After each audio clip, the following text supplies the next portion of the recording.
Bom dia, meus irmãos. Nós os recebemos com muita alegria nesse que é o primeiro dia da semana.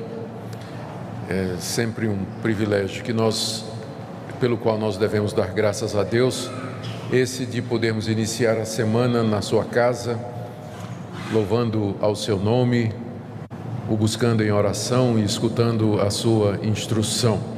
Eu sei que o mundo chama o domingo faz parte do fim de semana, mas para nós é o primeiro dia da semana. Na verdade, a semana começa hoje e nós a começamos aos pés do Senhor, louvando o seu nome, cantando louvores e sendo instruídos na sua palavra.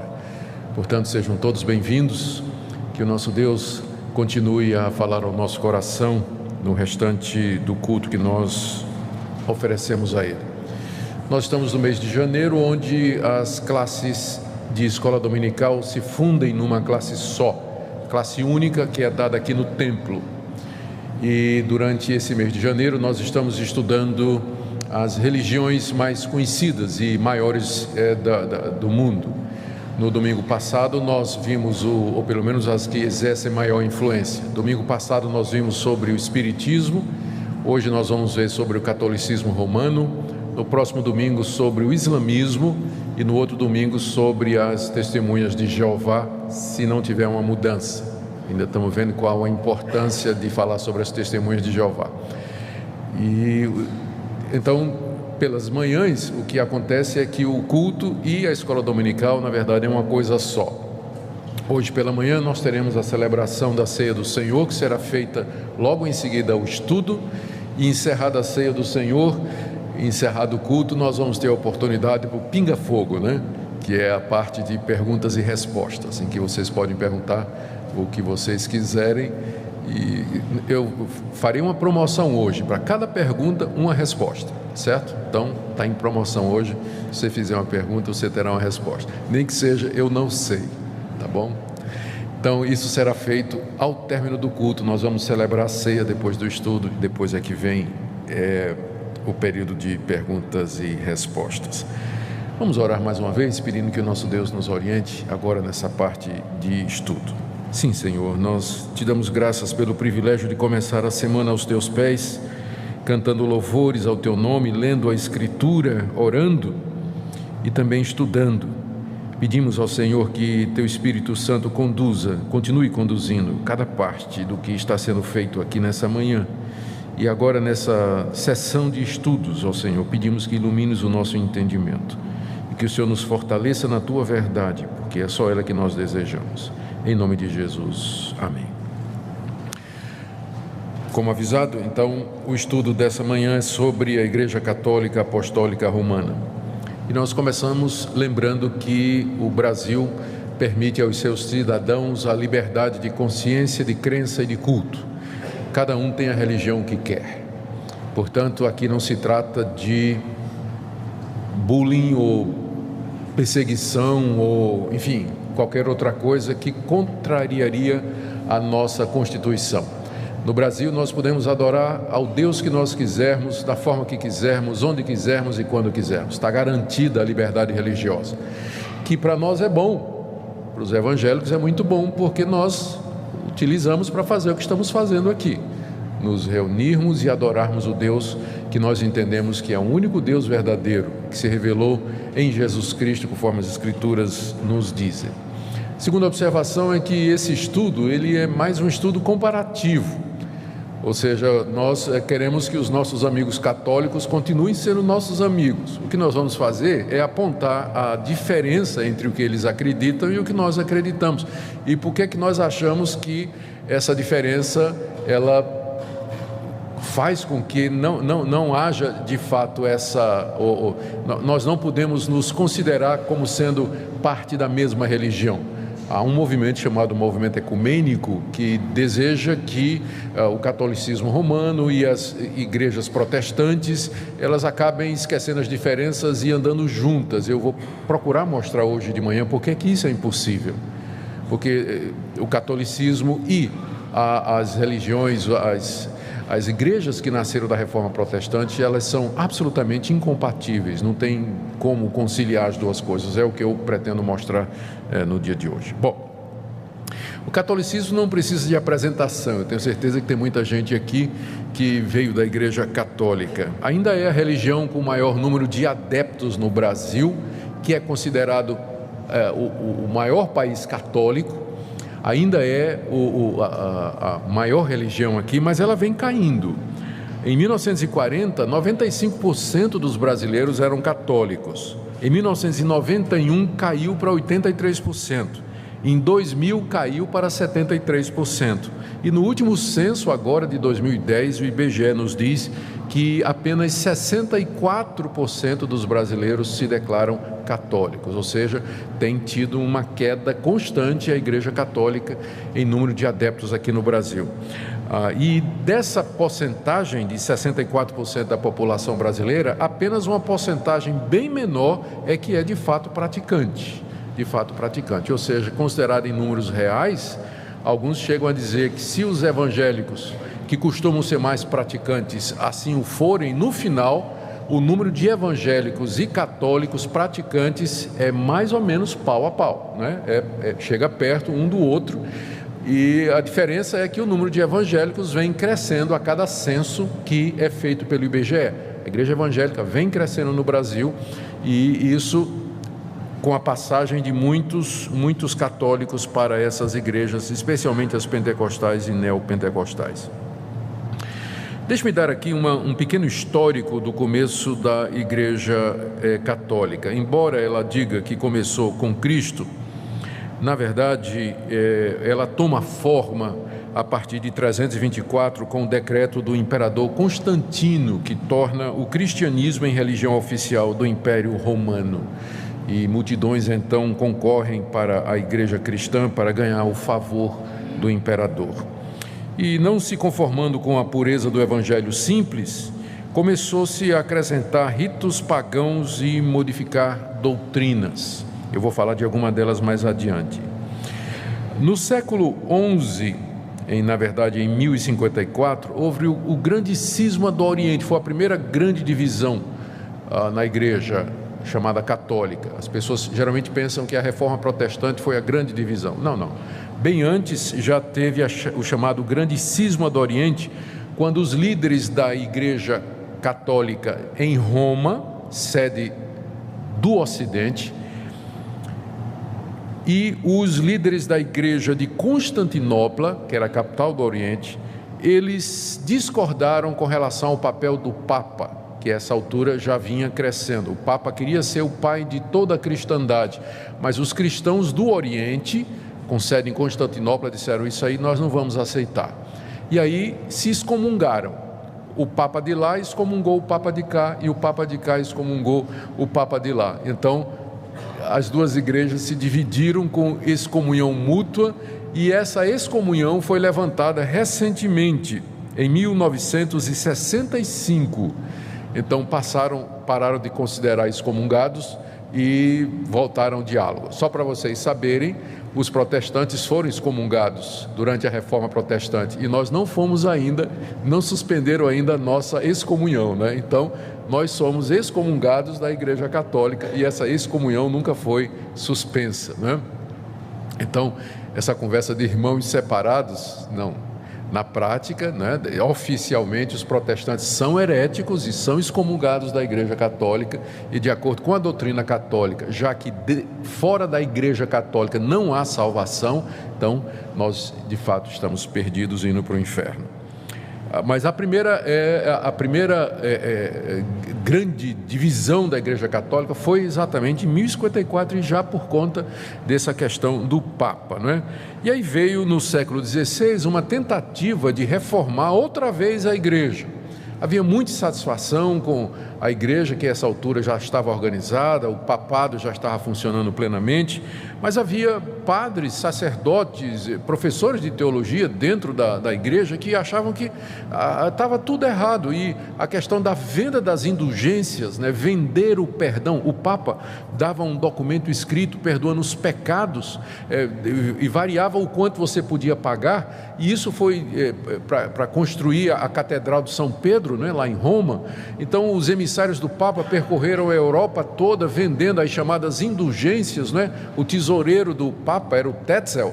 Ele dizia que quando a moeda caía tilintando no cofre, a alma saía voando do purgatório. Então, Lutero não aguentou isso, né? Lutero e outros diziam, mas isso também é demais. E começou então um movimento de reforma querendo consertar essas doutrinas dentro da Igreja Católica. O movimento não deu certo para reformar a igreja de dentro para fora, e o Papa Leão alguma coisa excomungou Lutero e todos os que seguiam Lutero. Lutero então saiu da igreja e começou o movimento da reforma protestante na Europa no século XVI. E aí homens como Lutero, Calvino, Zwinglio, John Huss, eles se separaram e aí nasceu a igreja protestante ou reformada, de onde nós viemos. O ano que vem nós estaremos comemorando 500 anos desse movimento, 500 anos da reforma protestante. Bom, a Igreja Católica, logo em seguida, se reuniu em concílio na cidade de Trento, e durante 18 anos ela discutiu o que fazer diante do crescimento da reforma protestante em todo o mundo. E aí esse concílio, que é um concílio extremamente importante, é chamado o Concílio da Contra-Reforma, foi quando a Igreja Católica tomou posição com relação aos protestantes. Eles fizeram o seguinte: as principais decisões que eles tomaram: condenaram a doutrina protestante da justificação pela fé. O Concílio de Trento diz: maldito todo aquele que disser que o homem é justificado somente pela fé. Então, é maldito, é excomungado, anátema, né? Então, disseram isso aí. Declarou que o único texto bíblico autêntico é a tradução de São Jerônimo, no século IV, denominada Vulgata. De fato, um pai da igreja chamado Jerônimo, a mando do imperador, no século IV, ele traduziu a Bíblia do grego, do hebraico e do aramaico para o latim. Não é que não tinha outras versões em latim antes, tinha inclusive uma versão chamada a Velha Latina, mas como havia divergências, então foi pedido que ele fizesse uma tradução, e Jerônimo fez essa tradução. E nessa tradução ele incluiu livros apócrifos, livros deuterocanônicos. Ele fez um trabalho muito amplo. Não é que ele dizia que aqueles livros eram inspirados, mas ele aproveitou e já traduziu aquilo que circulava na época e tudo, né? Então é aí que começa a diferença da Bíblia católica e da Bíblia protestante. O Concílio de Trento diz que a única Bíblia certa é a Vulgata Latina, com acréscimo de 7 livros ao antigo cânon, lista de livros que antes eram usados. Mantiveram os 7 sacramentos da igreja. Os 7 sacramentos, eu não sei se eu me lembro de cabeça aqui, mas é o batismo, a confissão auricular, as ordens, a extrema unção, o casamento, o sacerdócio, e tem mais um que me foge agora, mas são os sacramentos da igreja. Até aqui havia 2 sacramentos, que era o batismo e ceia. Eu esqueci, a ceia. Então, são 7. Havia 2 só: batismo e ceia. E aí o Concílio de Trento reafirma mais 5 sacramentos, ou seja, meios pelos quais Deus traz a sua graça e meios pelos quais o pecador pode obter o favor de Deus. Então acrescentou para 7. Declarou a indissolubilidade do casamento. Então vocês sabem que até bem recentemente não tinha divórcio na Igreja Católica, não é? Inventaram o desquite, não é? Não sei quem lembra da época do desquite aí, não é? Que hoje também não tem mais. Hoje em dia a posição da Igreja Católica tem mudado com relação a isso, mas a indissolubilidade do matrimônio começa aí.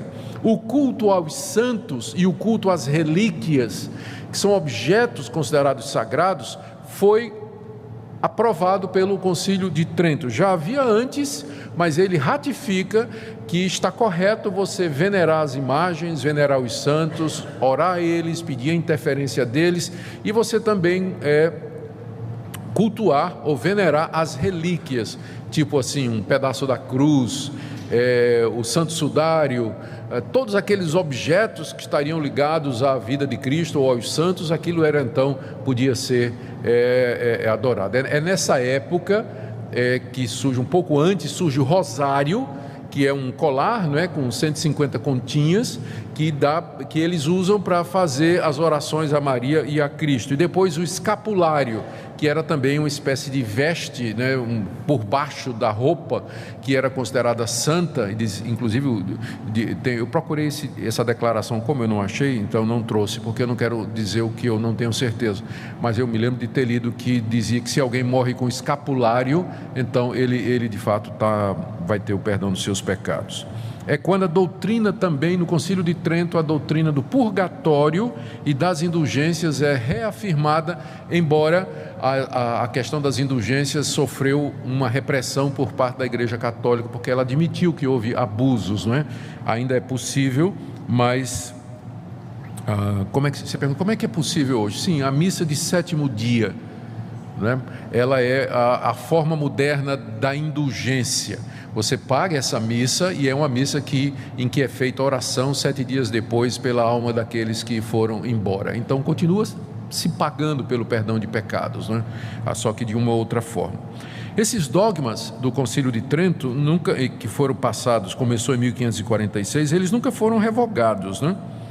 Nunca foram revogados, então continua valendo para a Igreja Católica. Então, atualmente a Igreja Católica tem uma grande influência política no mundo, ela tenta se revitalizar com papas carismáticos, como o Papa Francisco, mas em todo o mundo ela está experimentando uma diminuição acentuada em sua membresia. Isso se deve à secularização. Na Europa, por exemplo, lá também os protestantes estão perdendo membros, não é? Se deve particularmente ao crescimento do movimento evangélico em todo o mundo. Deixa eu tentar passar para vocês, no tempo que nós temos, algumas doutrinas básicas da Igreja Católica Romana. Primeiro, com relação à fonte de autoridade. Essa pergunta é sempre muito importante.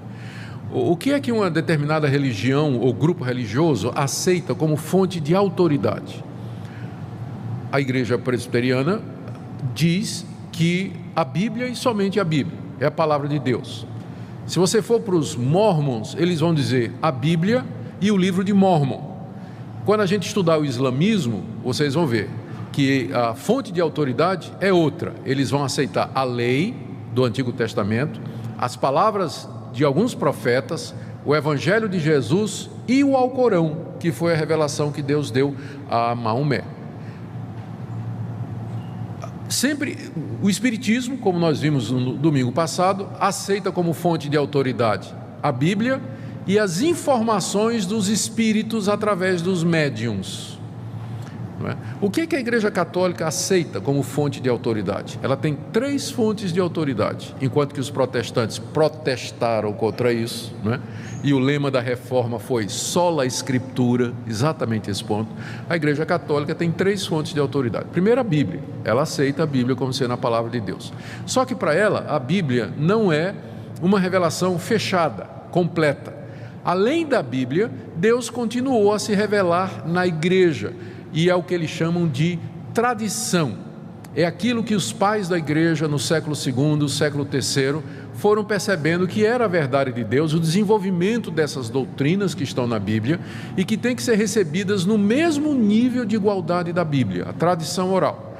E o magistério, que são as decisões e pronunciamentos do colégio episcopal, encabeçado por um papa infalível.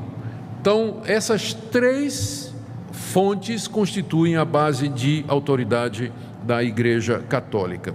Aqui, o Concílio de Trento, em 1546, disse, eu estou lendo aqui a seção 4, o item 783, a verdade e disciplina estão contidos nos livros escritos, que é a Bíblia, e nas tradições orais. Deus é o autor tanto do Antigo e do Novo Testamento, bem como das tradições que se referem tanto à fé como aos costumes, quer sejam só oralmente recebidas de Cristo, quer sejam ditados pelo Espírito Santo e conservadas em sucessão na Igreja Católica. E o Concílio Vaticano II, em 1965, ratificou: a Sagrada Escritura é a palavra de Deus, que foi escrita por inspiração do Espírito Santo, e a sagrada tradição, por sua vez, transmite integralmente aos sucessores dos apóstolos a palavra de Deus. Ou seja, em resumo, a Igreja Católica aceita essas 3 fontes. Isso explica porque você vai encontrar na Igreja Católica dogmas que não estão na Bíblia. Tipo assim, a virgindade perpétua de Maria, Maria nasceu sem pecado, Maria subiu aos céus depois da morte, nada disso está na Bíblia. Mas é que o católico não aceita só a Bíblia, ele aceita a revelação constante que Deus vem dando através da igreja, através dos concílios e através dos papas. Então, na hora que você puxa a discussão só para a Bíblia, não é? Aí o católico que conhece a sua doutrina vai dizer, sim, mas a Bíblia não é a única fonte de verdade. A igreja, ela continua recebendo revelações de verdades da parte de Deus. Em resumo, essa é a principal diferença. Sobre a igreja verdadeira, a igreja católica entende que não há salvação fora da igreja católica.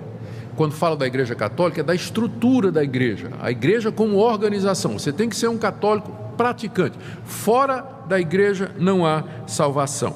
O Papa Pio IX, em 1864, declarou que a Igreja Católica é a única verdadeira religião e não há salvação fora dela. Em 1302, o Papa Bonifácio VIII disse: declaramos, dizemos e determinamos que cada criatura humana deve se submeter à autoridade do Papa de Roma para a sua salvação. Então, quem não se submete à autoridade do Papa e nem participa da Igreja Católica, pela doutrina católica, essa pessoa está condenada. Não há salvação fora da submissão ao Papa e da membresia da Igreja Católica. Aí o pessoal vai dizer, mas vocês não dizem a mesma coisa? Eu dizer, eu não. Para mim, onde houver fé no Senhor Jesus Cristo como Senhor e Salvador, acompanhada de arrependimento de pecados, ali tem salvação. A pessoa pode estar na igreja que for, mas se ele crer em Jesus como seu único e suficiente Salvador, está arrependido dos seus pecados e espera somente em Cristo para a vida eterna, ali está o meu irmão, ali está a igreja. Pode ser na denominação que for. É bem diferente da atitude católica, não é? Tem que estar na igreja católica para poder ser salvo. Um outro ponto aqui, que é básico para a igreja católica, é a doutrina do sacerdócio dos padres. Nós vamos chamar de sacerdote, porque eles fazem uma distinção. Então, mas o sacerdote que é o padre, né? O sacerdote católico. O Concílio de Trento, de 1546, considerou o sacerdote como sendo capaz de perdoar pecados como Deus. Não a pessoa do sacerdote, mas é que ele está representando Jesus Cristo. E essa doutrina católica do sacerdócio dos padres, o padre funcionando como mediador entre Deus e os homens, eles entendem que é uma continuação do sacerdócio do Antigo Testamento. No Antigo Testamento, Moisés estabeleceu pessoas, sacerdotes, que ofereciam sacrifícios sobre o altar e intercediam diante de Deus pelo povo. E se voltava para o povo e pronunciava a absolvição, o perdão de pecados. Eles entendem que o sacerdote católico exerce a mesma função, só que agora, em vez de sacrifícios, o sacerdote media a missa, é o santo sacrifício da missa. Então, em vez de ser um sacrifício de um animal, é o pão e o vinho, que são o corpo de Jesus. Então eles dizem, a doutrina católica diz, que pelas palavras do sacerdote, o pão e o vinho, a hóstia, né, se transformam no corpo de Cristo. Eles fazem inclusive uma diferença aqui, para dizer o seguinte, o que muda, eles aqui estão usando o pensamento de um filósofo grego chamado Aristóteles, que fez a distinção entre forma e essência, entre essência e acidente.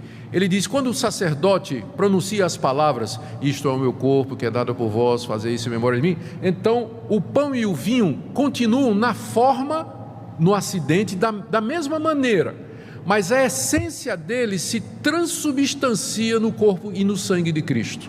Então de fato, Cristo está ali presente em corpo, cabelo, osso, nervo, sangue, músculo, ele está ali. A forma ainda é do pão e do vinho, mas a essência é literalmente a pessoa de Cristo. Então, o sacerdote é a pessoa que tem o poder de fazer esse milagre da transubstanciação. É o nome que a Igreja Católica dá ao que acontece durante a missa, a hóstia.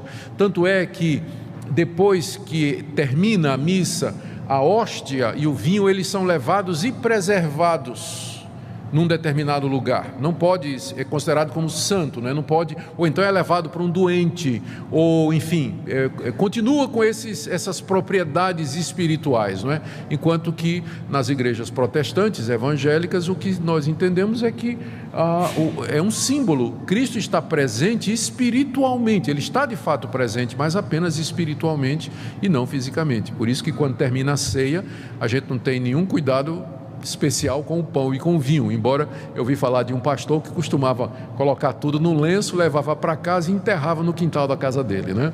Para preservar o pão da ceia, né? Nós não temos essa prática, porque nós entendemos que a presença de Cristo é apenas espiritual e simbólica, Ele não está presente. Mas por causa da doutrina da missa da Igreja Católica, o sacerdote, ele tem essa super importância, porque ele é o homem, é a pessoa através de quem o pão e o vinho se transformam no corpo de Cristo, e então o fiel precisa do sacerdote. É por isso que fora da igreja não pode haver salvação, porque é na Igreja Católica que está aquele que transforma o pão e o vinho no corpo e na presença real, física de Cristo ali durante aquele sacramento. Também o sacerdote, não é?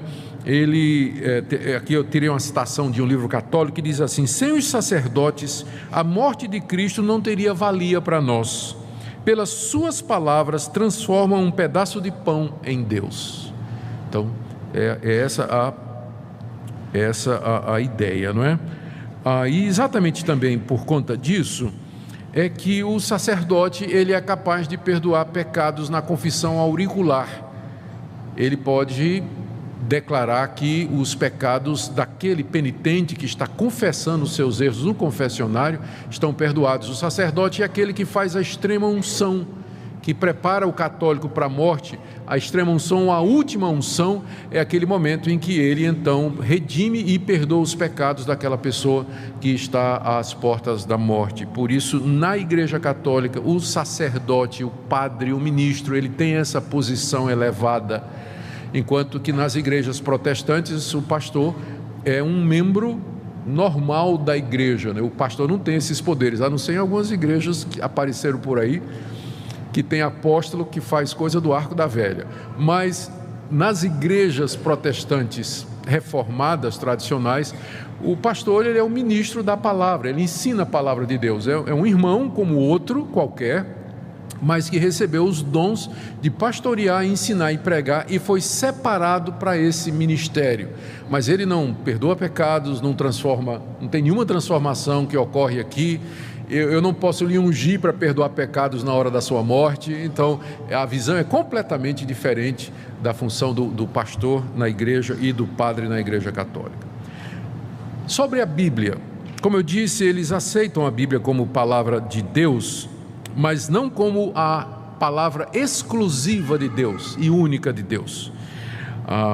Eles têm, como eu disse, a Vulgata Latina, que é a versão oficial da Igreja Católica, e o Concílio de Trento acrescentou 7 livros aos 66 que eram recebidos como palavra de Deus: Tobias, Judite, 1 Macabeus, 2 Macabeus, Baruque, Sabedoria e Eclesiástico.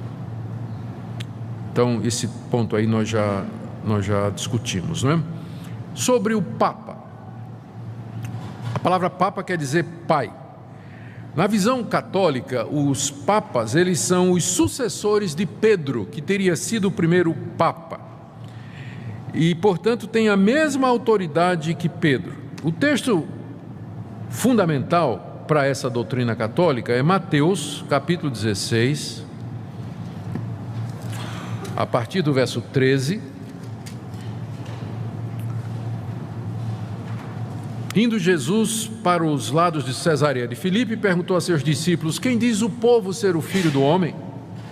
E eles responderam: uns dizem João Batista, outros Elias e outros Jeremias ou algum dos profetas. Mas vós, continuou ele, quem dizeis que eu sou? Respondendo Simão Pedro, disse: tu és o Cristo, o Filho do Deus vivo.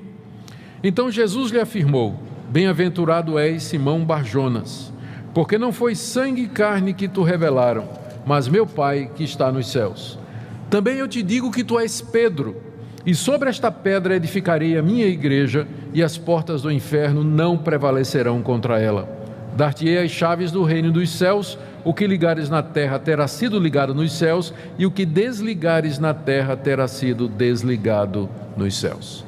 Essa passagem, de acordo com a Igreja Católica, é onde Jesus dá a Pedro o primado da igreja. Pedro é a pedra sobre a qual a igreja se ergue.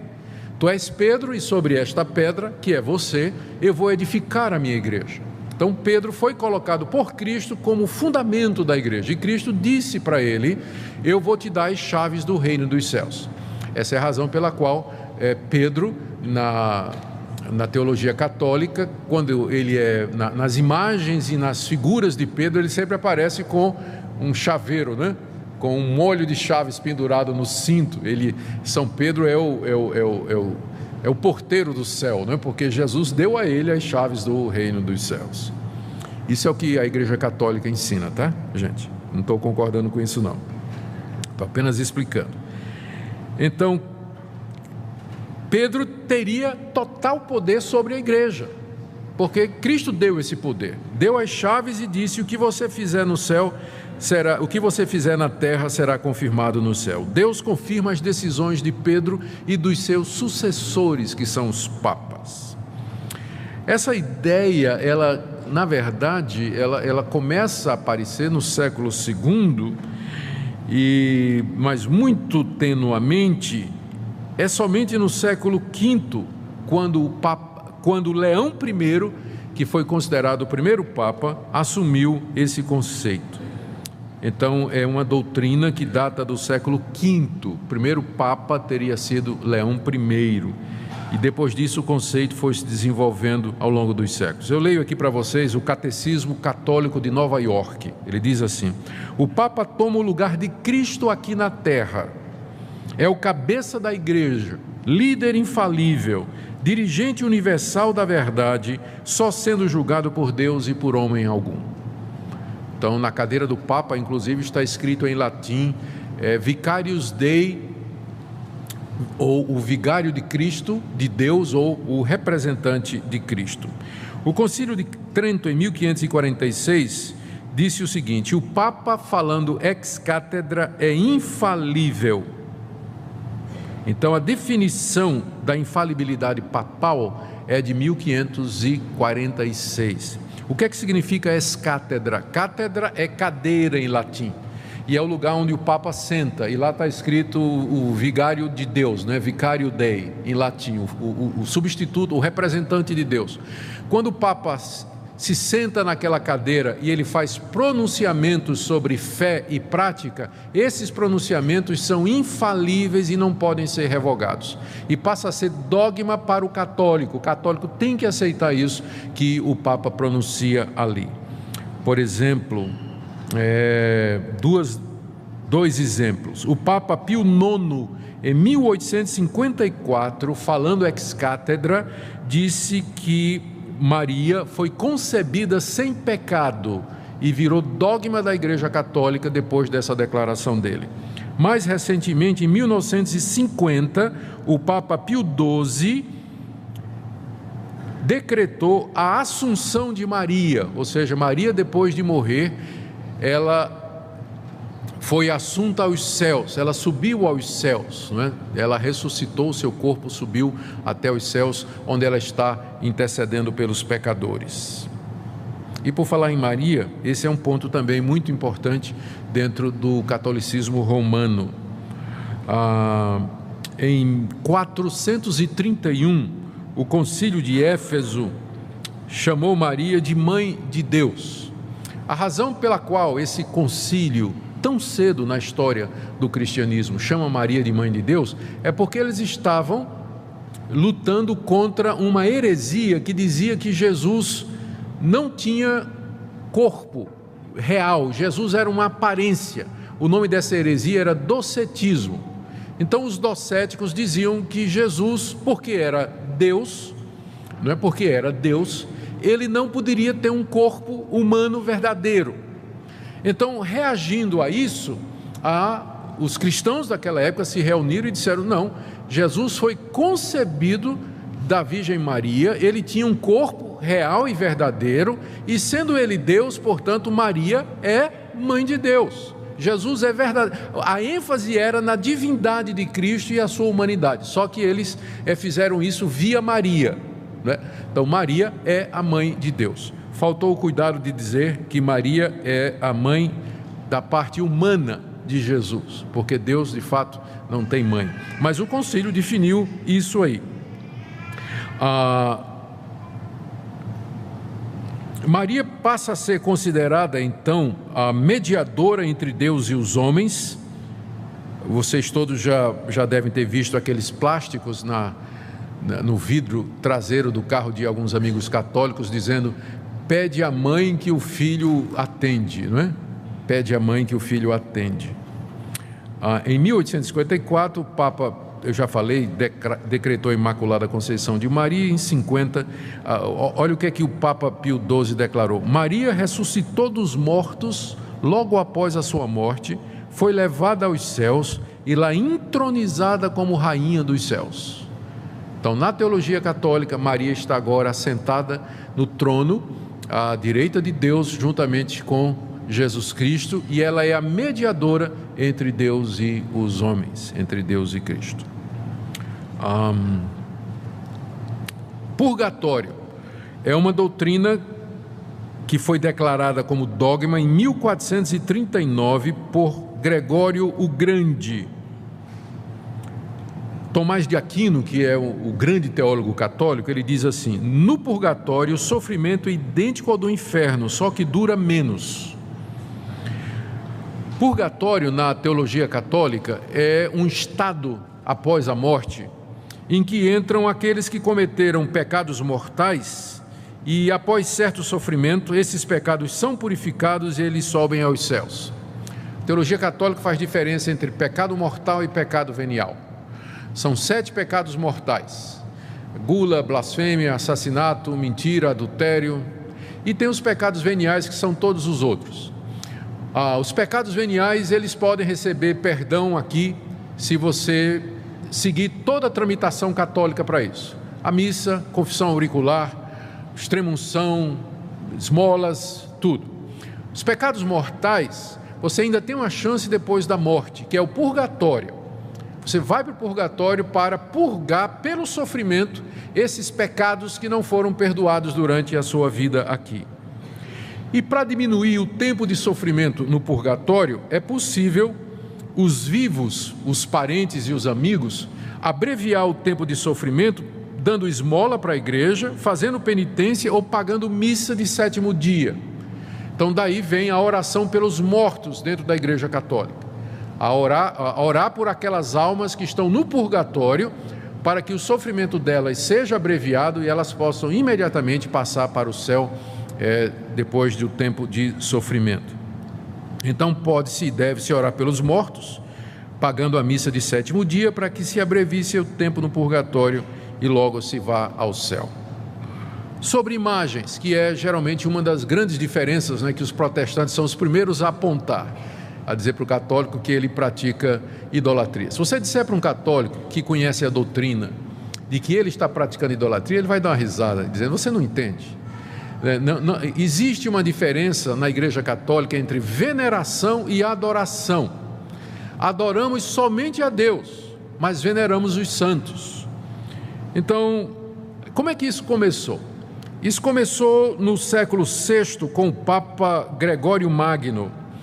Ele achou que era interessante introduzir na igreja imagens e pinturas dos santos, de Jesus, de Maria, para inspirar os analfabetos, as pessoas que não conseguiam conceber o Evangelho, pessoa que tinha capacidade pequena de entender, e é um pessoal que entende mais gravura e imagem. Então esse Papa, ele entendeu que trazendo para dentro da igreja as imagens e os símbolos ajudaria numa forma de catequese para as pessoas, não é? Só que isso que começou com um objetivo didático, para ensinar, acabou sendo corrompido e as pessoas começaram, na verdade, a se dirigir às imagens dos santos, enfim, para fazer as suas devoções. Em 787, o segundo concílio de Nicéia regulamentou isso e fez essa distinção. Disse que venerar vem do verbo grego douleo, que significa servir, e é a atitude que o católico pode ter para com os santos, para com as imagens e as relíquias. Eles veneram, no sentido que eles respeitam, eles fazem devoções, dirigem orações, fazem pedidos aos que já morreram, mas a adoração, que vem do grego latreu ou latria, é dirigida somente a Deus. Só que na prática o catolicismo popular não tem a menor ideia dessa distinção. A gente sabe disso. As pessoas, na verdade, se curvam mesmo diante das imagens, diante da imagem de Maria, e prestam a essas imagens adoração, dirigem orações, fazem pedidos, fazem promessa, cumprem voto. Então, se isso não é adoração, eu não sei o que é. Acaba sendo uma distinção semântica apenas, porque na prática é a mesma coisa. No catecismo, o catecismo católico, ele traz a lista dos 10 mandamentos, e é interessante, o terceiro mandamento, o segundo mandamento que está na Bíblia, inclusive na Bíblia deles, diz: não farás para ti imagens de escultura, não as adorarás, nem lhes darás culto. É o segundo mandamento, que proíbe que os que conhecem a Deus façam imagens ou representações de Deus ou de qualquer outra coisa e preste culto àquela imagem. O catecismo católico tirou esse mandamento e, para completar 10, dividiu o 10º mandamento em 2. O 10º mandamento diz assim: não cobiçarás a mulher do teu próximo, não cobiçarás coisa alguma do teu próximo, nem o seu boi, nem o seu jumento, nem nada. O que é que o catecismo católico fez? Ele dividiu esse mandamento em 2. O 9º mandamento passa a ser: não cobiçarás a mulher do teu próximo, e o 10º mandamento passa a ser: não cobiçarás as coisas do teu próximo. Por quê? Porque tirou o segundo mandamento, que diz: não farás para ti imagem de escultura. Então, os 10 mandamentos no catecismo católico é diferente dos 10 mandamentos que você tem aqui, porque foi excluído o mandamento a respeito das imagens. Embora na Bíblia católica, na Vulgata, tenha. E, por fim, talvez a diferença mais importante é a justificação do pecador diante de Deus. Como é que a pessoa é justificada diante de Deus? A teologia católica admite que Cristo morreu na cruz pelos pecadores, admite que Ele deu sua vida para perdoar pecados. Contudo, a justificação do pecador, o perdão que é dado ao pecador, não é um ato de Deus em que Ele nos considera justo e nos perdoa os pecados de uma vez para sempre. Mas o que é que acontece? Deus infunde, Ele derrama dentro de nós a sua graça e a sua justiça, que nos capacita a fazer boas obras. Então, dessa combinação de Deus dando a sua graça no coração do pecador, e o pecador fazendo caridade, obedecendo os mandamentos, indo para a igreja, seguindo os sacramentos, então dessa cooperação é que o pecador morre na esperança de ser salvo. Enquanto que na teologia protestante, a pessoa é salva pela fé, é um ato de Deus, Deus perdoa de uma vez por todas e, portanto, a pessoa pode ter certeza de que está perdoado e salvo. Na teologia católica, o católico não pode ter essa certeza, porque a salvação é uma cooperação entre a graça de Deus e as obras do pecador. Então, nunca vai poder ter certeza, né, de que você de fato vai ser perdoado, que você não sabe se as suas obras elas são em número suficiente ou a cooperação é suficiente para garantir isso. Enquanto que, ou usando outro termo, na igreja reformada como a nossa, a salvação é monergista, ou seja, é um ato de Deus e de Deus somente. Na igreja católica é sinergista, é um ato de Deus junto com a colaboração do pecador. É errado você dizer que o católico acredita que a salvação é só pelas obras. Ele não vai dizer isso. Ele vai dizer, não, Cristo morreu pelos meus pecados, eu creio na graça de Deus, mas só que eu tenho que fazer a minha parte. Se eu não fizer a minha parte, isso não vai adiantar nada. né? Eu posso não merecer. Então é uma sinergia, é uma combinação. Enquanto que na igreja, esse foi o ponto da reforma protestante. Lutero descobriu, mas peraí, a Bíblia está dizendo que Deus justifica o pecador pela fé, é pela graça, não por obras, não tem participação minha. Eu sou um pecador que recebo a graça de Deus livremente. A salvação é um dom de Deus do começo ao fim, ela não é resultado da minha cooperação com Deus. E você vê como essa ideia, né, sinergista, esse pensamento católico da cooperação do pecador na salvação, ela impregnou a nossa cultura brasileira. Eu costumo dizer que os evangélicos brasileiros continuam com a alma católica, porque é duro para o evangélico, não é, entender isso. Ele sempre fica pensando que ele tem que colaborar para a salvação dele, para a justificação dele. E aí, quando chega a seitas evangélicas dizendo: você tem que dar isso, você tem que fazer campanha tal para poder fazer a sua salvação, você tem que fazer sacrifício e tudo mais, o brasileiro vai com muita facilidade, porque essa mentalidade de cooperação com Deus para a salvação está na raiz do povo brasileiro, que foi colonizado pela Igreja Católica, né? Ideias populares do tipo assim, você vê escrito na traseira do caminhão, né? O bom filho Deus ajuda. Já viram aquela caminhão que tem uma plaquinha atrás, o bom filho Deus ajuda, né?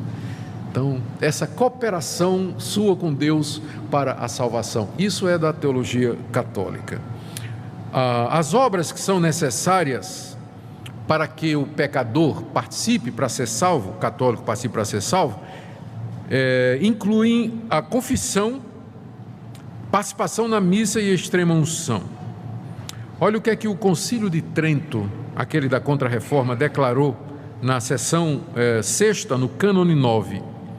Se alguém diz que o pecador é justificado pela fé somente, significando que nada mais é requerido para cooperar a fim de obter a graça da justificação, que seja maldito. Ou seja, nós somos, de acordo com o Concílio de Trento, malditos, porque nós cremos exatamente nisso, que a justificação é pela fé. Cristo fez uma obra completa, não tem nada mais a ser feito a não ser humilhar-se diante de Deus, reconhecer que é pecador e receber gratuitamente o perdão completo que Cristo comprou na cruz por nós. Muito bem, estas são algumas das doutrinas fundamentais e principais da Igreja Católica.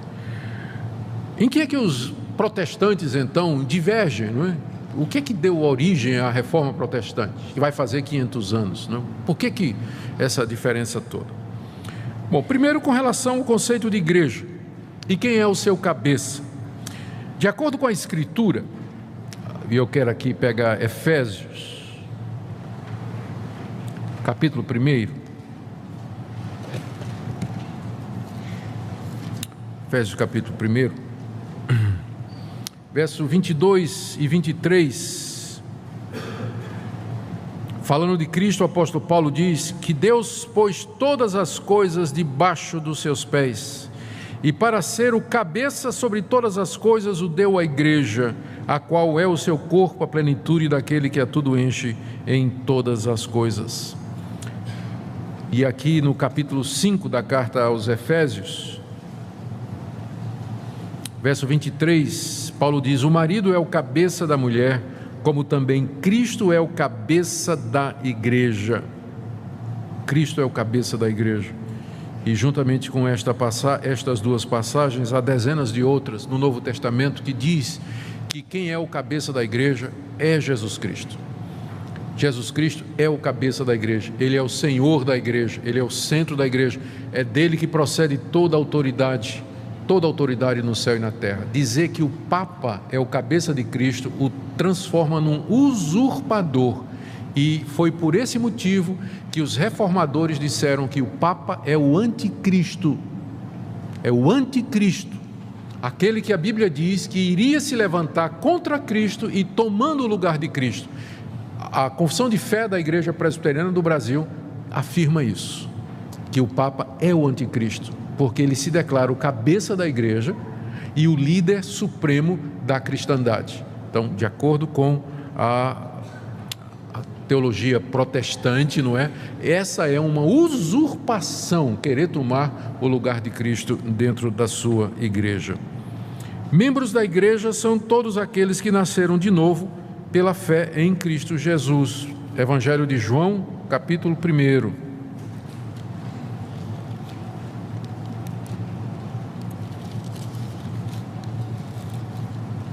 João, capítulo 1. Verso 11: Ele veio para o que era seu e os seus não o receberam.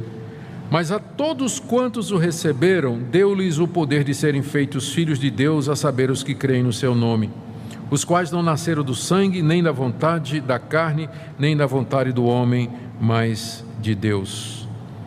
Filhos de Deus, membros da Igreja de Cristo, são todos aqueles em todo lugar que creem em Jesus Cristo como sendo o Filho de Deus. Sobre sacerdócio, há várias listas de dons espirituais no Novo Testamento e sacerdote não aparece em nenhuma delas. Quando a Bíblia fala sobre sacerdote, se refere a Cristo como sendo o único sacerdote que nós temos. Hebreus, capítulo 7, verso 17, onde se refere a Cristo dizendo, citando o Salmo 110, verso 4, Tu és sacerdote para sempre, segundo a ordem de Melquisedeque. O que o autor da carta aos Hebreus está dizendo é que os sacerdotes do Antigo Testamento eram da tribo de Levi e faziam parte de uma ordem temporal. Eles foram constituídos durante um tempo para ministrar aqueles sacrifícios de animais que eram tipos e figuras de Cristo. Uma vez que Cristo veio, não há mais sacerdotes, pessoas que vão administrar sacrifícios como mediadores entre Deus e os homens, porque Cristo é não somente o sacrifício, mas Ele é também o sacerdote. Ele é aquele que é o mediador entre Deus e os homens. Por isso não tem mais a figura de sacerdote. Lá no livro de Apocalipse, capítulo 1, o apóstolo João se refere aos cristãos da seguinte maneira. Verso 5. Começar no verso 4. João, às 7 igrejas que se encontram na Ásia, graça e paz a vós outros, da parte daquele que é, que era, que há de vir, da parte dos 7 espíritos que se acham diante do seu trono, da parte de Jesus Cristo, a fiel testemunha, o primogênito dos mortos e soberano dos reis da terra. Aquele que nos ama e pelo seu sangue nos libertou dos nossos pecados e nos constituiu reino, sacerdotes para o seu Deus e Pai, a Ele a glória e o domínio pelos séculos dos séculos. Amém. Aqui o apóstolo João nos diz que Cristo fez de todos nós sacerdotes.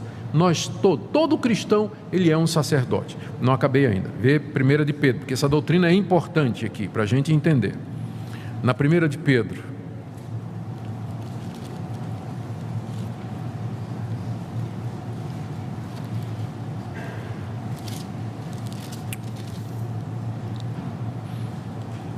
capítulo 2, escrevendo aos cristãos, Pedro diz, verso 9: Vós, porém, sois raça eleita, sacerdócio real, vocês são sacerdócio real, nação santa, povo de propriedade exclusiva de Deus. Pedro se refere aos cristãos como sendo sacerdócio real, nação santa, povo exclusivo de Deus. Quando os reformadores iniciaram a reforma da igreja no século XVI, eles acabaram com essa distinção entre sacerdócio e leigo, entre esse ofício de sacerdote, não é? Que era o mediador entre Deus e os homens, e o laicato. O leigo é aquele que não é sacerdote. E os reformadores disseram que todos os crentes são sacerdotes.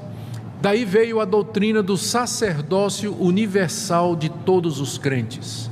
Todos os crentes têm acesso a Deus, todos os crentes podem ministrar de acordo com os dons que eles receberam, E aquilo que o crente faz na sua vocação, como dona de casa, médico, pedreiro, motorista, vaqueiro, agricultor, aquilo é um serviço que ele presta a Deus. Então, essa doutrina do sacerdócio de todos os crentes foi fundamental no entendimento das diferenças, porque na Igreja Católica o sacerdote é aquela classe de pessoa especial que funciona como mediador entre Deus e os homens, através de quem vem a graça, vem o perdão e a misericórdia. Para nós isso tudo é Jesus Cristo. É Cristo quem faz isso hoje. Ele é o único mediador entre Deus e os homens. E os discípulos de Cristo são sacerdotes no sentido de que eles ministram, eles têm acesso a Deus e eles, com a sua vida e a sua vocação, servem a Deus aqui nesse mundo. Sobre a Bíblia, sobre as fontes de autoridade. Aqui é que pega também. Fonte de autoridade. Como nós vimos, a Igreja Católica recebe a tradição e o magistério ao lado da Bíblia como sendo fonte de novas revelações e de novas doutrinas. Já primeira coisa, os apóstolos, eles foram aqueles através de quem Deus revelou a verdade pela última vez. E os apóstolos eram de um número limitado, eles foram escolhidos no número de 12, Paulo entra como um nascido fora de tempo, mas porque 12 para contrabalancear com as 12 tribos de Israel, a igreja do Antigo Testamento e a igreja do Novo, então era um número específico de 12. O alvo de Deus com os apóstolos era fazer a revelação da verdade e escriturar essa verdade. Os apóstolos, eles já têm consciência de que o que eles estão escrevendo é palavra de Deus. Paulo, quando escreveu a carta aos Gálatas, no capítulo 1, ele diz assim: se vier um anjo do céu trazendo outro evangelho a não ser esse que eu estou pregando, seja maldito. Seja maldito. No final do livro de Apocalipse, o apóstolo João diz que quem acrescentar ou tirar alguma coisa a esta revelação será também castigado proporcionalmente por Deus. Já há na própria Escritura consciência de que ela é a revelação final de Deus. Carta aos Hebreus, capítulo 1: tendo Deus outrora falado muitas vezes e de muitas maneiras aos pais pelos profetas, nesses últimos dias nos falou pelo seu Filho. Cristo é a última, a maior e a revelação final de Deus para nós. O Novo Testamento registra essa revelação, e ao encerrar a Bíblia, Deus, entendam o que eu vou dizer, não tem mais nada a nos dizer. O que Ele queria nos dizer, Ele nos disse através de Moisés, dos profetas, de Cristo e dos apóstolos. Ponto final. Já há consciência na Bíblia de que o que passar disso não vem de Deus. Os apóstolos já começaram a lutar com os falsos profetas. Quem eram os falsos profetas na época de Paulo, Pedro, João? Eram pessoas que diziam que tinham um novo entendimento ou uma revelação além daquela que os apóstolos estavam ensinando. Os apóstolos combateram ferozmente aquilo ali, dizendo: não tem, acabou. Judas, a carta de Judas. Judas é irmão de Jesus, é o irmão de Jesus que escreve essa carta. Ele diz assim: eu estou escrevendo essa carta para encorajar vocês a lutar pela fé que de uma vez por todas foi dada à igreja. Já foi dada de uma vez por todas. Então o que vem além disso é de homens. É de homens. Então todas essas doutrinas que não têm base na Bíblia, que se desenvolveram ao longo da história, elas não foram desenvolvidas com base na Bíblia. Purgatório não tem base bíblica, Assunção de Maria não tem base bíblica, veneração de homens não tem base bíblica, purgatório não tem base bíblica. Foi desenvolvido depois e sem fundamentação bíblica alguma. Sem fundamentação bíblica alguma. Então essa é a grande diferença. Os protestantes disseram, os reformadores disseram há 500 anos atrás: nós temos de voltar para a Bíblia. Eles não estavam ensinando nada novo. Eles disseram: nós queremos voltar ao início de tudo, queremos voltar à fé simples, original da Bíblia e nos livrar de todo esse acúmulo de doutrinas que foram inseridas na igreja pelos papas, pelo magistério católico e pela tradição, que não tem fundamentação. Nós não queremos isso, queremos voltar para a Bíblia. Então, essa é a grande diferença entre a Igreja Católica e a Igreja Protestante. É a questão da autoridade. Onde é que você baseia as suas doutrinas? Nós queremos dizer sola Escritura, somente a Bíblia. Mas a Igreja Católica vai dizer a tradição, o pronunciamento dos papas e o magistério da Igreja. Então, a diferença é muito grande, não é? Agora, vamos voltar lá para o outro ponto central, que é a interpretação de Mateus 16. Pedro é de fato o Papa? É isso que Jesus quis dizer? Mateus 16, verso 18, palavras de Jesus a Pedro: eu te digo que tu és Pedro, e sobre esta pedra edificarei a minha igreja, e as portas do inferno não prevalecerão contra ela. Dar-te-ei as chaves do reino dos céus, o que ligares na terra terá sido ligado nos céus, e o que desligares na terra terá sido desligado dos céus. Uma regra simples de interpretação bíblica é que você não forma doutrina a partir de uma única passagem. Como a Bíblia foi dada progressivamente e seus escritores são vários, você tem que ver como é que aquela verdade ela é apresentada em outras passagens da Bíblia. A pergunta é: o resto da Bíblia confirma que Pedro é o Papa, é a pedra, é o chaveiro do céu, infalível, a quem Jesus deu toda a autoridade? A resposta é um sonoro não. Não. Vamos conferir. Logo depois que Jesus deu essas palavras a Pedro, se a gente continuar lendo, olha o que é que nós encontramos. Verso 21. Nesse tempo começou Jesus a mostrar aos discípulos que era necessário seguir para Jerusalém e sofrer muitas coisas dos anciãos, dos principais sacerdotes e dos escribas, ser morto e ressuscitado no terceiro dia. Então Pedro, a quem Jesus já tinha dito: tu és Pedro, e sobre essa pedra edificarei minha igreja, darei as chaves dos céus, etc. Pedro, chamando-o à parte, começou a reprovar a Jesus, dizendo: tem compaixão de ti, Senhor, isso de modo algum te acontecerá. Mas Jesus, voltando-se, disse a Pedro: arreda, Satanás, tu és para mim pedra de tropeço. A pedra aqui é de tropeço. Tu és pedra, mas de tropeço, porque não cogitas das coisas de Deus, e sim das dos homens. Como é que né? Infalível ele não era, com certeza, né? Está na cara de que ele não era infalível. E para ser a pedra sobre a qual a igreja seria edificada, está uma pedra meio bamba, né? Meio incerta e meio insegura. Continuando, capítulo 18. Como se deve tratar o irmão culpado? Jesus diz a partir do verso 15: se teu irmão pecar contra ti, vai arguí-lo entre ti e ele só. Se ele te ouvir, ganhaste a teu irmão. Se porém não te ouvir, toma ainda contigo uma ou duas pessoas, para que pelo depoimento de 2 ou 3 testemunhas toda a palavra se estabeleça. E se ele não atender, diz a igreja. Se recusar a ouvir também a igreja, considera como gentio e publicano. Em verdade vos digo que tudo que ligares na terra terá sido ligado nos céus, e tudo que desligares na terra terá sido desligado nos céus. Ué, isso aqui não foi uma promessa para Pedro? No verso 18, tudo que ligares na terra, não é isso? Tanto é que ele tem as chaves do céu, mas aqui Jesus está dando a mesma promessa para a igreja. Então é óbvio que não era exclusivo de Pedro. As chaves dos céus está com a igreja, no sentido de que é a igreja que tem a pregação do evangelho, que abre o reino dos céus para os homens, e a recusa desse evangelho fecha o reino dos céus para os homens. Não é um homem que tem a chave para abrir e fechar o reino dos céus, mas é dado à igreja isso aqui. Continuando: ah, pastor, mas isso que Pedro fez foi antes do dia de Pentecostes, o Espírito Santo não tinha vindo aí. Tá bom. Gálatas.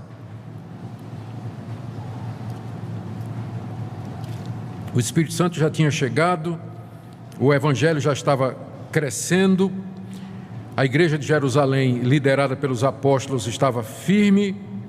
Olha o que Paulo conta em Gálatas 2, verso 11: quando, porém, Cefas, que é Pedro, veio a Antioquia, resisti-lhe face a face, porque se tornara repreensível. Pedro tinha dificuldade em aceitar que o não-judeu pudesse receber o Evangelho. Ainda era o ranço do legalismo judaico. E aí o que é que acontecia? Quando Pedro estava com os judeus, ele se comportava como judeu, mas ele queria que os gentios, ou pensava que era melhor que os gentios se circuncidassem, se tornassem judeus. Aí uma vez Pedro foi visitar Antioquia, que era uma igreja feita de não-judeus. E chegou lá, ele resolveu fazer o jogo. E sentou-se lá com os gentios e comendo com eles e tudo, tendo comunhão. De repente o pessoal diz: olha, está chegando uma turma aí da igreja de Jerusalém, aqueles judeus ortodoxos e tudo mais. Aí Pedro já começou a disfarçar. Ele não queria ser visto comendo com os gentios. Tirou o time de campo, ficou meio assim de canto. Aí Paulo chegou. Aí quando Paulo viu, Paulo esqueceu que Pedro era o Papa, né? E disse: por que você está fazendo essa incoerência? Gálatas 2.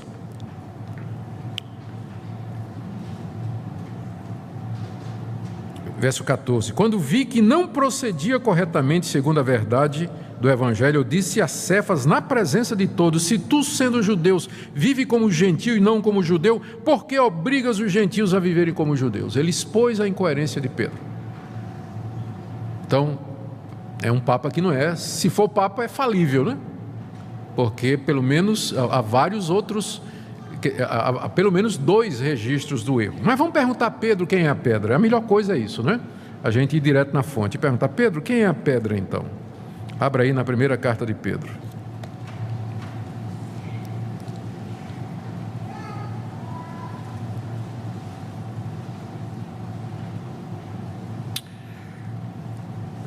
Vamos ler 1 de Pedro, capítulo 2, verso 2 em diante. Desejar ardentemente, como crianças recém-nascidas, o genuíno leite espiritual, para que por ele vos seja dado crescimento para a salvação, se é que já tendes a experiência de que o Senhor é bondoso. Chegando-vos para ele, a pedra que vive. Quem é a pedra que vive na teologia de Pedro? Jesus.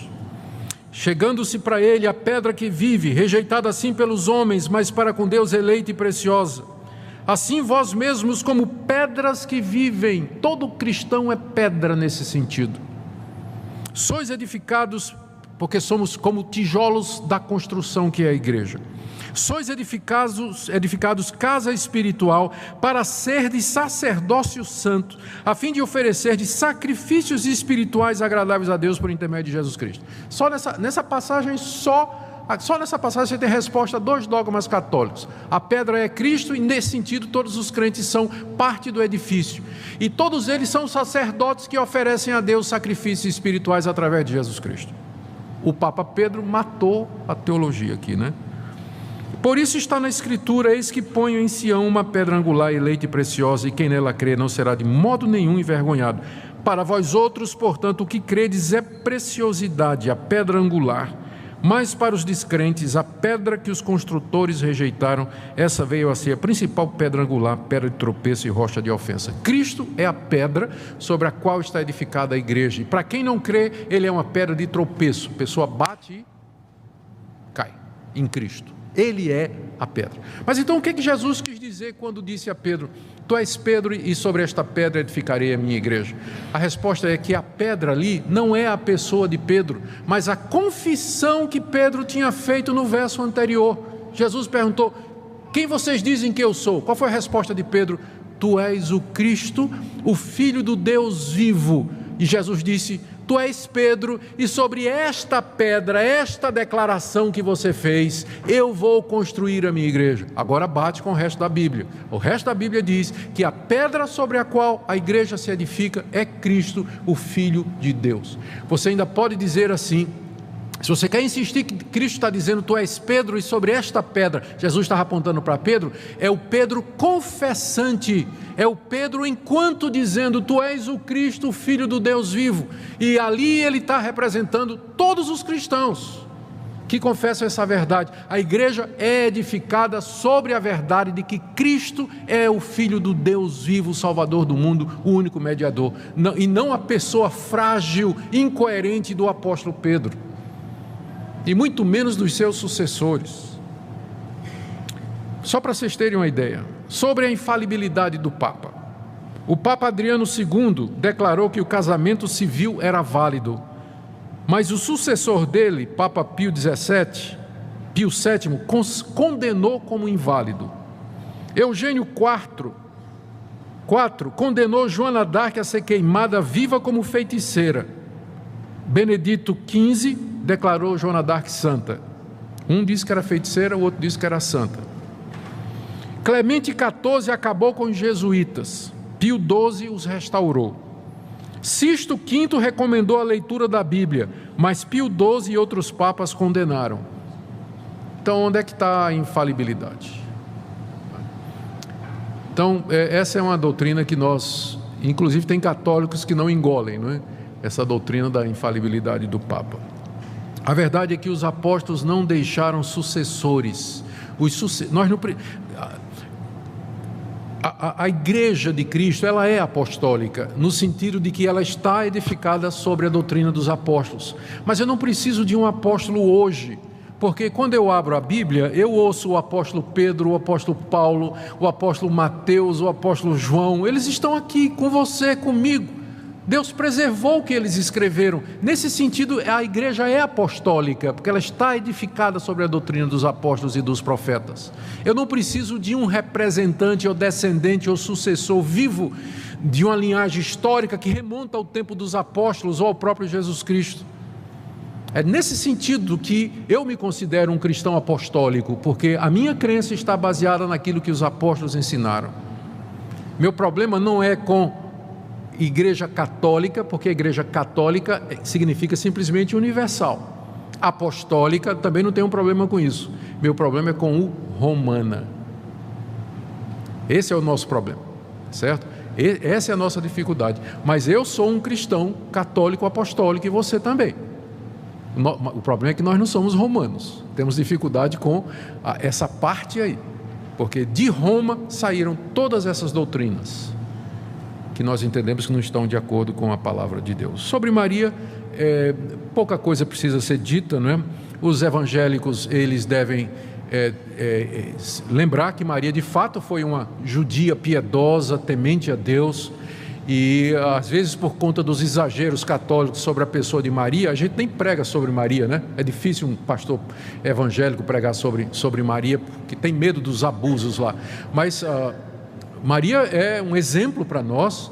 Ela é uma mulher de fé, sem dúvida, entra na galeria daquelas santas mulheres piedosas que serviram a Deus através da história da igreja, mas isso não quer dizer que nós vamos admitir coisas que a Bíblia não diz sobre ela, que ela nasceu sem pecado. O argumento da Igreja Católica para que Maria nasceu sem pecado é que ela não podia ter pecado, porque senão Jesus nasceria com pecado. Então, para que Jesus nascesse sem pecado, Maria não podia ter pecado. Mas aí você vai ter que usar o argumento ad hominem ou ad infinito. Então Maria, a mãe de Maria, também não podia ter pecado. E a mãe da mãe de Maria também não podia ter pecado. E aí você vai ter que admitir a existência de uma linhagem que vem de Adão, de pessoas que nunca tiveram pecado para poder resultar em Cristo Jesus. Vejam o absurdo disso aí. A respeito dela ser mediadora entre Deus e os homens, não é? A Bíblia nos diz em 1 Timóteo, capítulo 2, de 5 a 6, há um só Deus e um só mediador entre Deus e os homens, Jesus Cristo, o homem. E em João 14, 6, Jesus Cristo disse: eu sou o caminho, a verdade e a vida, ninguém vem ao Pai senão por mim. Então está muito longe da Bíblia o dogma a respeito de Maria. Sobre a missa nós já explicamos que o sacrifício de Cristo foi feito de uma vez por todas e ele não se repete. E, portanto, na ceia nós apenas celebramos em memória. Sobre o purgatório, a Bíblia é muito clara. Mais uma vez, você não encontra na Bíblia a doutrina do purgatório, que depois da morte a pessoa vai purgar os seus pecados através do sofrimento nesse lugar. Quando a Bíblia descreve o que acontece depois da morte, é sempre dizendo que há apenas dois lugares, dois estados e duas situações. Em João 3, 16 a 18 está dito que Deus amou o mundo de tal maneira que deu o seu Filho unigênito para que todo aquele que nele crê não pereça, mas tenha vida eterna. E aí ele acrescenta no verso 18, dizendo assim: quem nele crê não é julgado, O que não crê já está julgado, porque não crê no nome do unigênito Filho de Deus. Quem crê será salvo, quem não crê já está condenado. Pronto. É assim que a Bíblia descreve. A história do rico e Lázaro, lá de Lucas 16, volta a dizer isso. 2 pessoas morreram, uma foi para o céu, outra foi para o inferno. Não havia consciência do que estava acontecendo, desejo de retornar, tudo aquilo foi vedado, o lugar era a situação era fixa e imutável. Hebreus capítulo 9, verso 27, aos homens está ordenado morrerem uma só vez, depois disso vem o juízo. Não há nada na Bíblia que fale de uma segunda chance depois da morte, ou um período de purgamento de pecados. O dia da salvação é hoje, aqui e agora, pela fé em Jesus, nós resolvemos o nosso destino. E na prática, na prática eu ia dizer que não tem diferença entre venerar e adorar, já falei sobre isso. E por fim, a salvação, que é o ponto de maior divergência, né? Efésios capítulo 2, a palavra de Deus é muito clara a respeito disso. Efésios capítulo 2, versos 8 e 9, foi um verso muito usado na Reforma Protestante. Pela graça sois salvos, mediante a fé, e isso não vem de vós, é dom de Deus, não de obras, para que ninguém se glorie. É nessa verdade, nessa pedra que nós nos firmamos. E pensando agora já nas conclusões, por isso que nós não podemos considerar a Igreja Católica Apostólica Romana como uma igreja irmã. Quando um amigo católico é convencido da verdade que os protestantes ensinaram e ele deseja se tornar membro de uma igreja protestante, ele é rebatizado, exatamente porque nós não consideramos o batismo católico como sendo válido. Não é válido porque a intenção é outra. Esqueci de mencionar isso aqui. O batismo na igreja católica, ele tira a culpa do pecado original. Para nós o batismo não tira culpa, nem lava pecado de ninguém. É o símbolo da aliança que Deus tem conosco e com os nossos filhos. A Confissão de Fé de Westminster, nós já dissemos, considera o papado como sendo o anticristo, ou como expressão do anticristo, alguém que toma o lugar de Cristo aqui nesse mundo. A Igreja Presbiteriana proíbe os pastores de realizar culto ecumênico com sacerdote católico. Então, não me convide na sua formatura, se você quiser um culto ecumênico, eu vou ter que ficar constrangido, mas vou dizer não, porque a Igreja Presbiteriana proíbe os seus pastores de participar de culto ecumênico, exatamente porque não considera a Igreja Católica como sendo uma igreja irmã, uma igreja que seja irmã. Quer dizer então que não tem crente verdadeiro na Igreja Católica? Não, eu não estou dizendo isso. Na verdade, eu creio que tem. Pela graça de Deus, eu creio que há pessoas dentro da Igreja Católica que já entenderam, mas aí eles não vão se sentir muito bem em casa, lá, né? A pessoa que entendeu que ela foi salva pela graça, pelo sacrifício completo de Cristo, e ela crê somente em Jesus Cristo, ela vai começar a se sentir incomodado com a veneração aos santos, a relíquia, a ênfase em Maria como mediadora, a exortação para que seja submisso ao Papa e aceite esses dogmas, né? Pode até haver, eu creio que há gente que crê de fato em Jesus e somente em Cristo para a sua salvação na Igreja Católica, mas eu acho difícil compreender como é que ele se sente confortável quando ele ouve estas outras coisas que são tão contrárias àquilo que ele acredita, que Cristo e somente Cristo é o Salvador, que Padre não perdoa pecado, confissão não perdoa pecado, extrema unção não perdoa pecado, quem perdoa pecado é Deus mediante Jesus. Quando eu me arrependo e creio nele, confesso os meus pecados e peço perdão. Então, como dissemos, no Brasil há liberdade de crença, não é?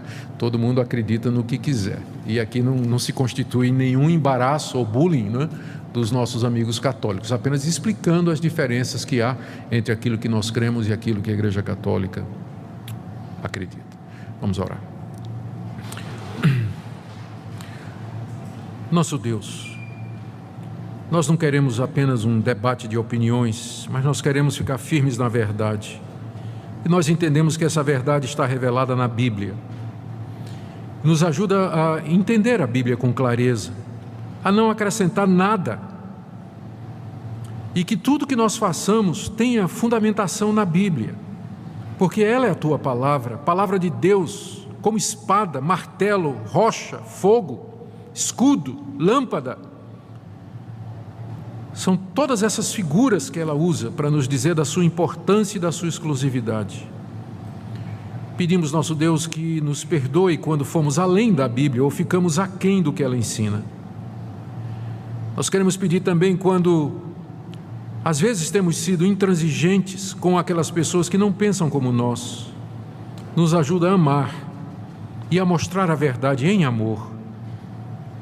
E nós oramos por aqueles que estão aqui nesta manhã e que ainda não compreenderam a verdade simples do Evangelho, que teu Filho Jesus é a pedra, a rocha, quem nele crê não será envergonhado, e que nele há plena e completa salvação. Ajuda os nossos filhos a entender a importância da igreja, da classe de catecúmenos, da doutrinação. Senhor, não é por causa da instituição, por causa da figura da igreja, mas porque nós queremos a verdade, queremos te servir dentro da verdade. Tu procuras aqueles que te adoram em espírito e em verdade, e é isso que nós queremos ser e fazer. Agora, Senhor, quando vamos celebrar a ceia, dê que seja um momento de confirmação na verdade daqueles que creem e de despertamento para aqueles que ainda estão em dúvida. É o que nós te pedimos em nome de Jesus. Amém.